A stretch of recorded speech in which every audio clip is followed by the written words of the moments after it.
Đi đến bài bản năng gốc của Ctrl U nhá, cho các bạn xem. Đó là tôi sẽ ấn vào Ctrl O. Tôi sẽ chọn vào phần phổ E. Tôi sẽ chọn vào phần Photoshop. Ở trong phần Photoshop thì tôi sẽ có một cái hình như là phần sửa ảnh. Trong phần sửa ảnh thì chúng ta sẽ có một cái ảnh của chúng ta, đó là một cái ô tô. Nhìn không ạ? Theo thông lệ bình thường, để muốn thay màu cho sản phẩm, người ta ấn vào Ctrl U thì người ta cần chỉ vào cái vùng màu đỏ đó thôi. Nhìn thấy không ạ?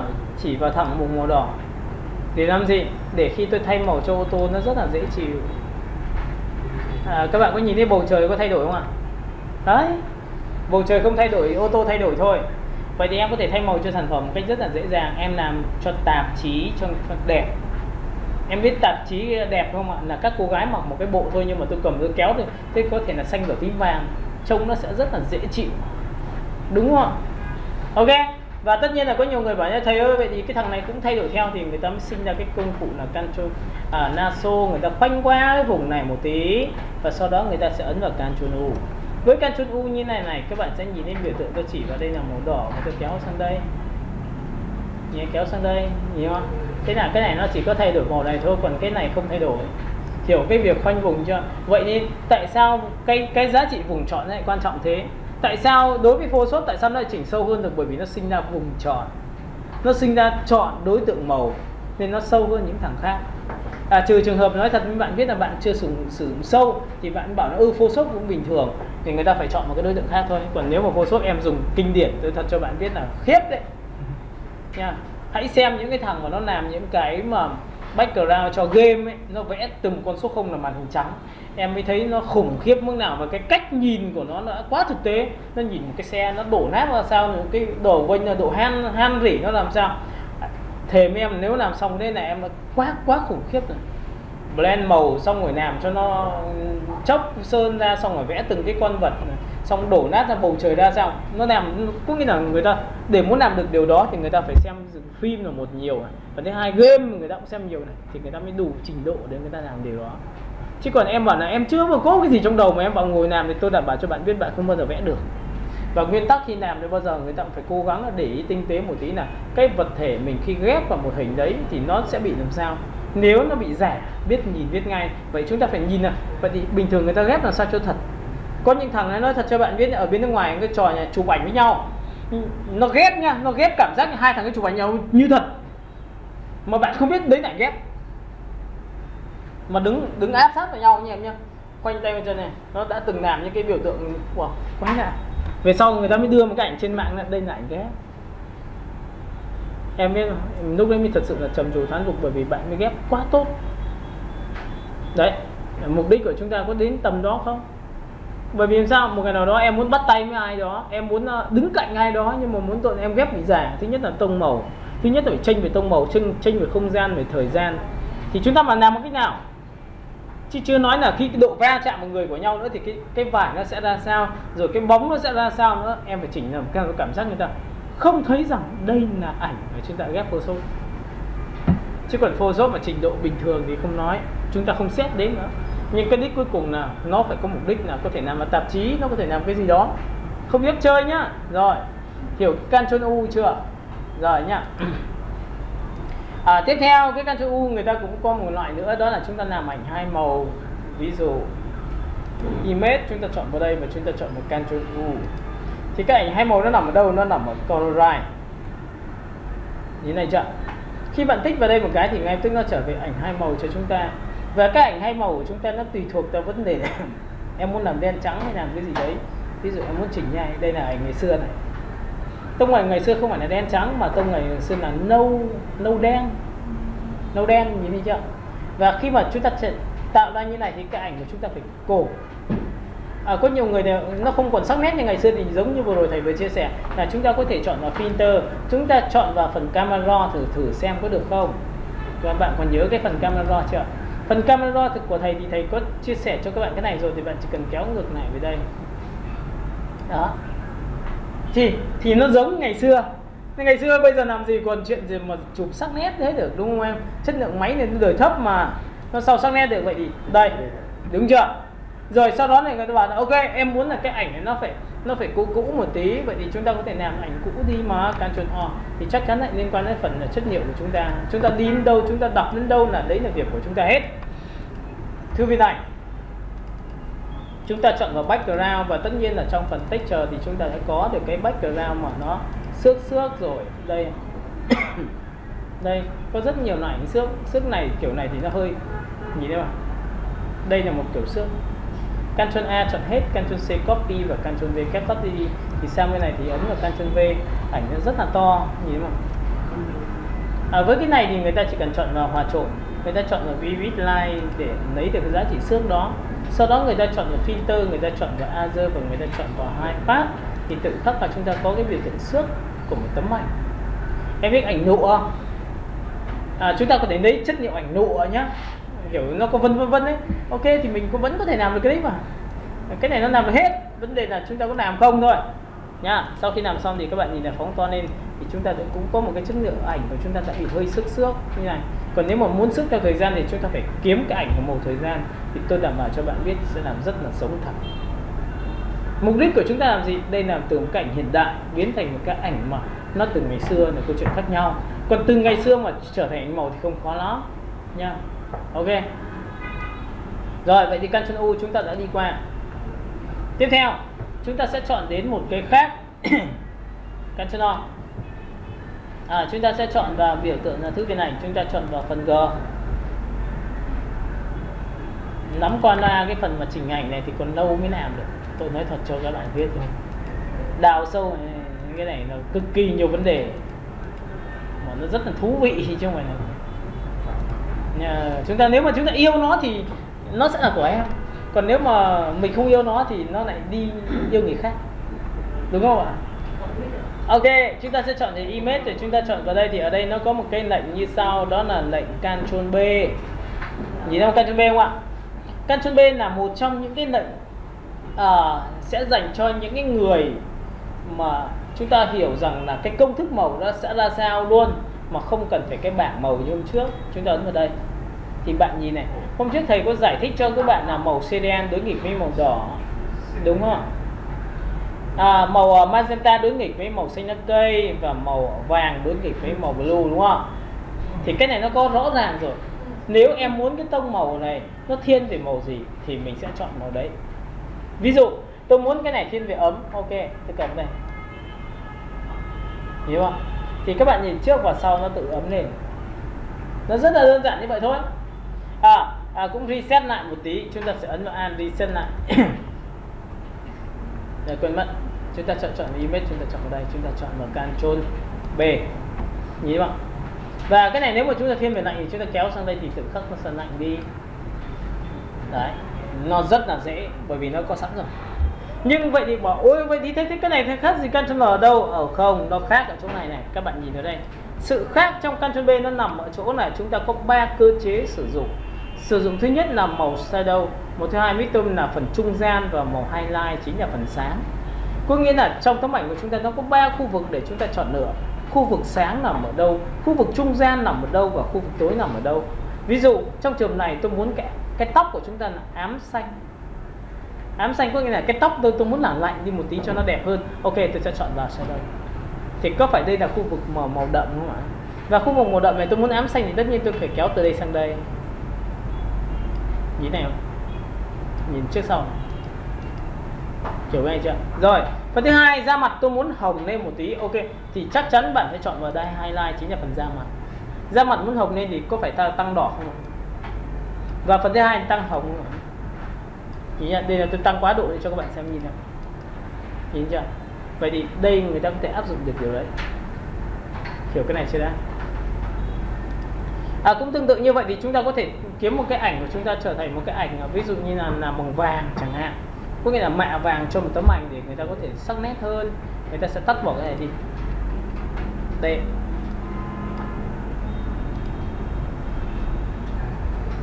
Để muốn làm được cái ảnh này mà mạ vàng thì chúng ta phải làm một cái thao tác như sau, đó là Ctrl Z. Nhìn Ctrl Z chưa?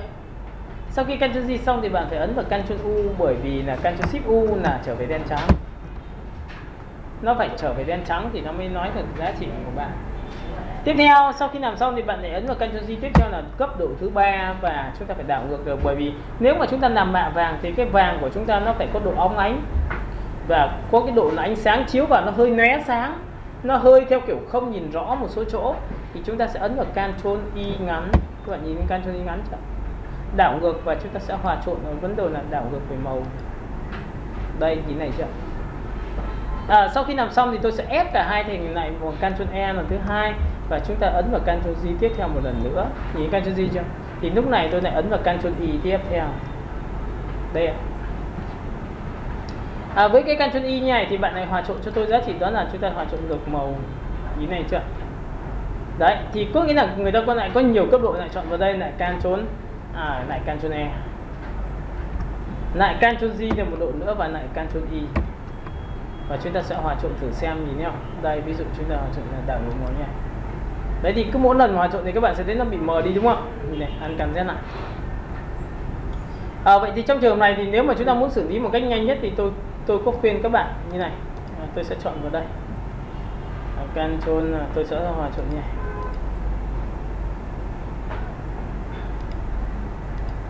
Nhìn nhá. Với một cái gương mặt như này thì chúng ta chỉ cần ấn vào cái Ctrl B.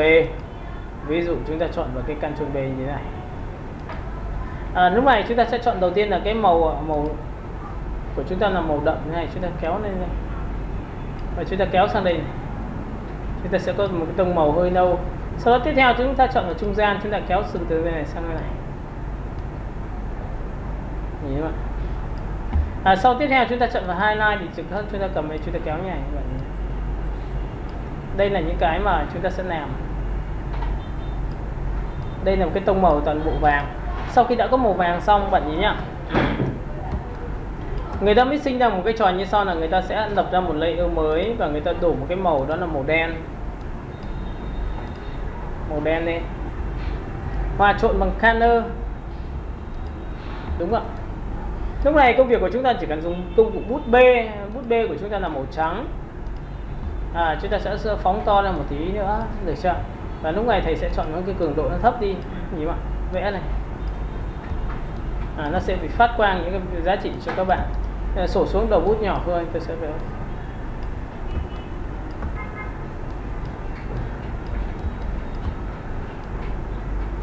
Đấy, các bạn có nhìn nào?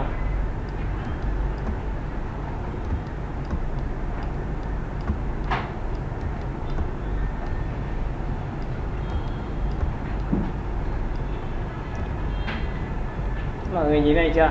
Và tất nhiên để muốn nhòe ra thì người ta sẽ chọn filter và chọn blur và chọn vào Gaussian blur, thì cái này nó cũng đủ độ nhòe để chúng ta lựa chọn. Đấy, thì đây cũng là một cái cách mà để người ta làm một cái ảnh thiên về ảnh màu nhưng phong cách như này. Các bạn nhìn thấy chưa? Ok, chúng ta sẽ ấn F12 tiếp theo. Với Ctrl B thì chúng ta đi qua và chúng ta hiểu về bản chất của cái việc mà chúng ta điều chỉnh. Tiếp theo chúng ta chọn về image và chúng ta chọn vào đây, thì ở đây nó có black and white. Black and white là ảnh làm đen trắng cấp độ số 1, có nghĩa là nếu mà làm ảnh đen trắng trong Photoshop thì cái này là đứng đầu. Tại sao thế? Thì đây, tôi sẽ bật tắt cái này cho các bạn xem. Nhìn nhá. Chúng ta sẽ ấn vào Ctrl O, chúng ta kéo xuống.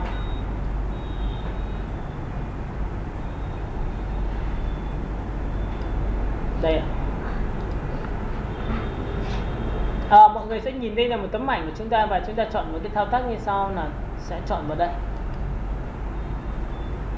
Và chúng ta chọn vào Black and White. Thì cái Black and White thì các bạn có thấy là trở về đen trắng không? Thì bản chất của cái này nó giống như Ctrl Shift U của chúng ta. Nếu mà chúng ta chọn vào Ctrl Shift U thì nó cũng giống như vậy thôi. Vậy thì nó có gì khác không? Thì đây, nhìn nhá. Thì bạn nhìn này, ở trong cái phần này bạn phải điều khiển được, tuy rằng là đen trắng nhưng vẫn điều chỉnh được độ đậm nhạt trên cái đen trắng đấy. Ví dụ tắt bỏ đi thì các bạn có nhìn thấy cái này là màu xanh không? Nhìn tông màu chỗ này là màu xanh chưa? Ok, vậy tôi tắt bỏ đây. Thì đây có phải màu xanh không em? Tôi muốn rằng toàn bộ cái màu xanh này đậm hơn. Ok, tôi sẽ cầm này tôi kéo đi. Các bạn có thấy là vẫn là đen trắng nhưng tôi điều chỉnh được sắc độ không? Đấy, chơi đen trắng nhưng mà vẫn điều chỉnh sắc độ, đấy là kinh ạ. Mà bây giờ nếu mà các bạn bảo là tôi dùng vùng chọn từ phân thì xin lỗi các bạn là không bao giờ làm được những cái thứ mà giống như tôi đang chỉ đâu. Nó sẽ điều chỉnh được tông màu cho các bạn lựa chọn. Nhìn là trước sau của chúng ta. Hiểu cái này chưa? Đấy. Tiếp theo cái tông vàng này chắc chắn là dính này. Nhìn thấy vàng chưa? Rồi cho tí đậm từ ân tí nữa nha, nhìn này.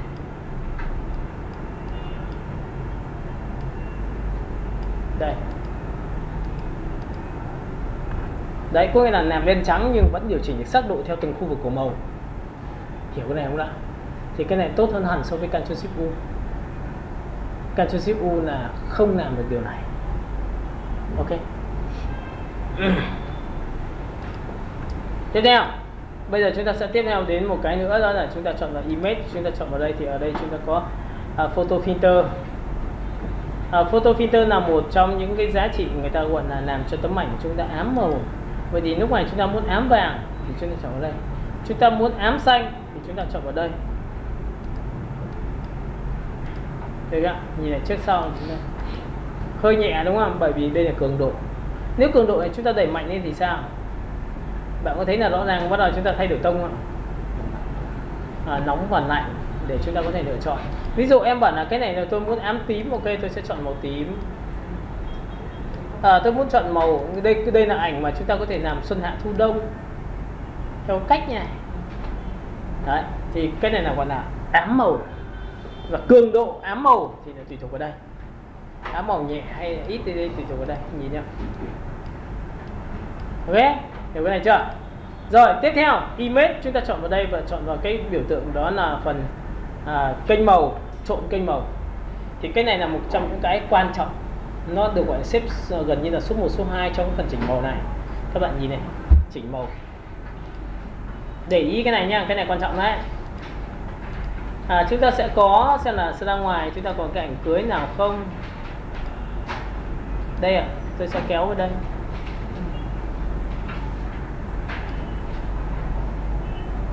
Các bạn có nhìn ảnh này không ạ? Để muốn ra được với tông màu này nó không khó lắm. Chúng ta sẽ ấn vào Ctrl O. Chúng ta sẽ bật kéo cho các bạn xem.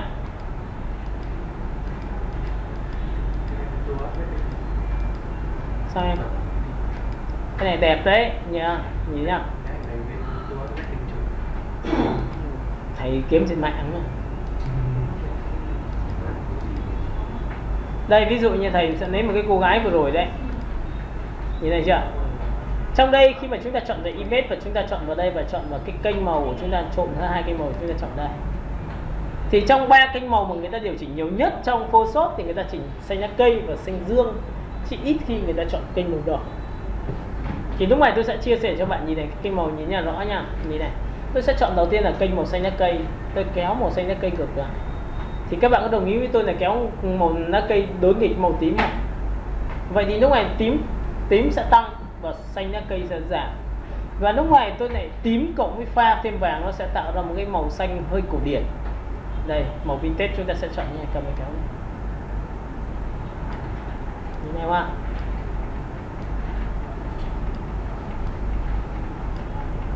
Ok. Các bạn nhìn thấy chưa? Và đây là một cái cách nha. Tất nhiên là trên tông màu của thầy nó sẽ rất ok, bởi vì là cái màn hình của thầy nó sẽ bị thấp lên 1 độ, còn cái này nó sẽ tăng lên 1 độ vì độ chói nhá. Vậy thì các bạn chỉ cần đẩy ngược lại như này thì này khó chịu, nhưng mà đẩy như này nhìn chưa? Tông màu chúng ta sẽ rất là khác biệt. Ok, thì đây là một tông. Chính xác chưa? Rồi, tông thứ hai mà thầy muốn chia sẻ cho các bạn đó là tông thứ hai là cái này. Đấy, từ một cái màu ảnh đấy. Ví dụ những cái này chắc chắn chỉnh nó sẽ khác. Nhìn nhá, sổ xuống chọn cái này đúng không? Cầm này. Cầm này. Tiếp theo này. Đúng không? Cầm này. Chỉnh sai rồi.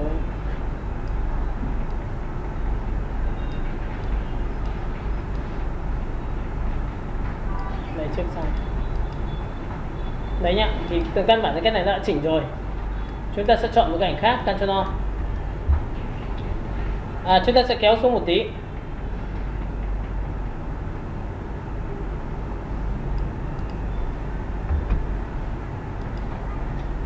Chúng ta sẽ quay trở về với cô gái ngồi trên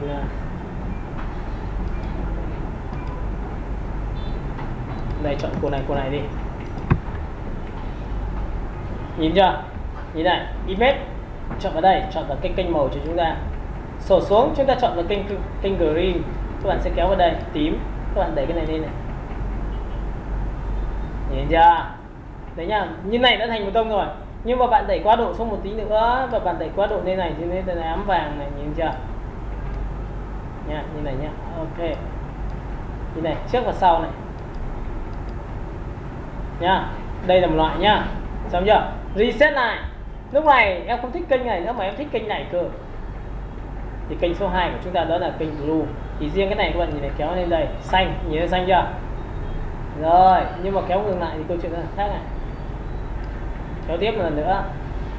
Còn nhớ cái màu này không ạ?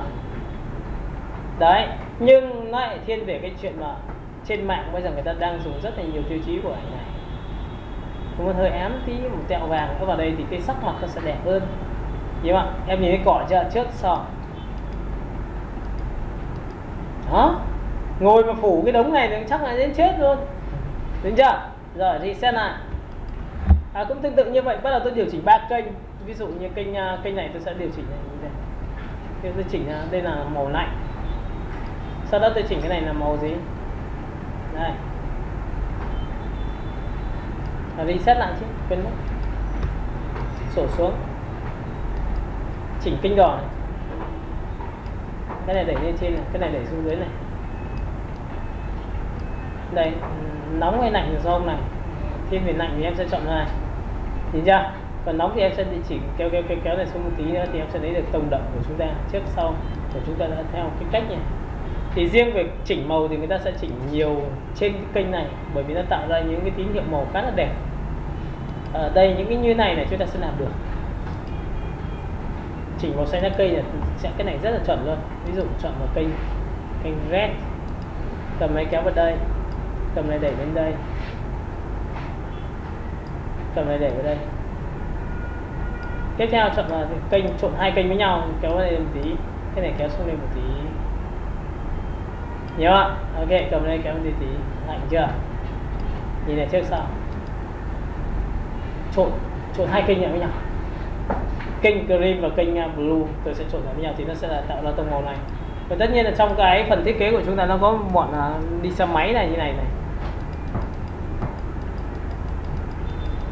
Những cái màu này là người ta sẽ chụp ở đây, em thấy chưa?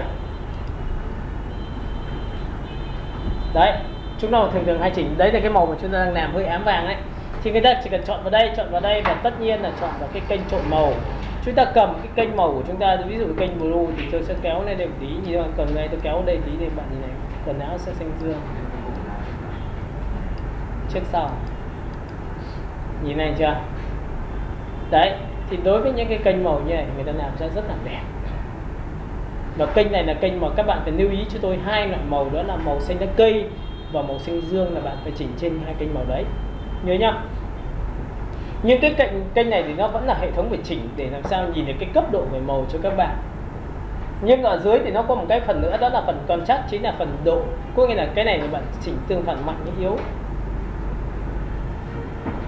Nhìn thấy không? Bởi vì chúng ta đang màu xanh mà, thì có phải đây là cường độ không?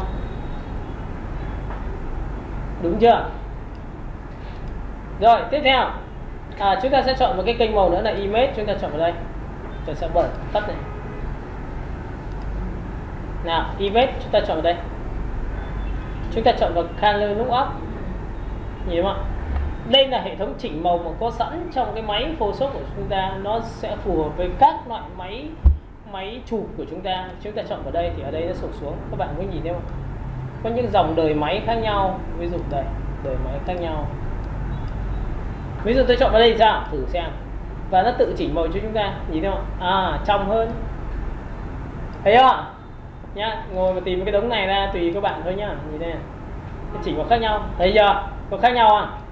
Rồi, đây là chỉnh màu có sẵn. Thấy chưa? Hơi hỏi cổ tí. Và các bạn có nhớ cái màu xanh đỏ hôm trước tôi chọn không ạ? Ấn vào đây sao? Nó là màu xanh đỏ. Nó có sẵn. Thì đây là hệ thống màu có sẵn trong Photoshop và chúng ta phù hợp với các loại máy. Ví dụ chúng ta chụp trên máy nào đây là người ta ghi hết rồi. Kodak 505 đúng không? 5205. Nhìn chưa? Đúng rồi, của phim. Thì nó tùy thuộc theo chất lượng phim và nó ra được cái ảnh của chúng ta. Ví dụ em chọn vào một cái thì cái ảnh này sẽ màu nó sẽ khác. Ví dụ màu tươi, sổ xuống thì chúng ta sẽ chọn là màu nó ở cấp độ khác, và tiếp theo sổ xuống thì lại màu lại khác. Đấy, em thấy chưa? Vậy thì chúng ta có rất nhiều cái cấp độ để chúng ta chọn thư điểm đấy để cho nó phù hợp. Ok, chúng ta giải nào thế.